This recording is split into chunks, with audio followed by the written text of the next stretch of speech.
কিশোরগঞ্জের নিকলী উপজেলায় দ্রুত গতিতে এগিয়ে চলছে কামালপুর ব্রিজের নির্মাণ কাজ। প্রায় ২৬ কোটি টাকার এ প্রকল্প বাস্তবায়নে কাজ করছে MM builders and engineering limited ও মেসার্স মমিনুল হক জেভি।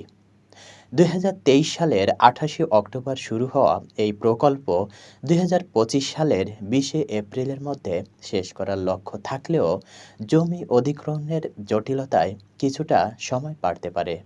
দীর্ঘদিন ধরে ঝুঁকিপূর্ণ পুরাতন ব্রিজ ব্যবহার করে চলা এলাকার মানুষজন নতুন ব্রিজ নিয়ে আশাবাদী। স্থানীয়রা জানান, এটি চালু হলে হাওর অঞ্চলের যোগাযোগে নতুন দিগন্ত উন্মোচিত হবে। নিকলী উপজেলা প্রকৌশলী জানান, এলজিইডির আওতায় চলমান ২৪টি প্রকল্পের মধ্যে অন্যতম এটি। আপনারা আজকে আমাদের উপজেলা আসার জন্য তো আমাদের এসডিডি থেকে ২৪-২৫ অর্থ বছরে কাজ বাস্তবায়ন হচ্ছে প্রায় ২৪টি প্রকল্প।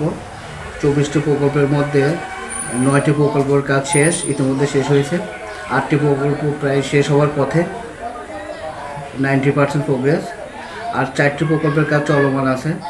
4টি প্রকল্পের মধ্যে একটি বড় ব্রিজ আছে ৯৯ মিটার। ব্রিজটি প্রাক্কলিত মূল্য ২৬ কোটি ২৪ লক্ষ টাকা। এটি জুনের মধ্যে শেষ হওয়ার কথা, কিন্তু এই ভূমি অধিগ্রহণের কারণে আমাদের কাজটা একটু বিলম্বিত হচ্ছে।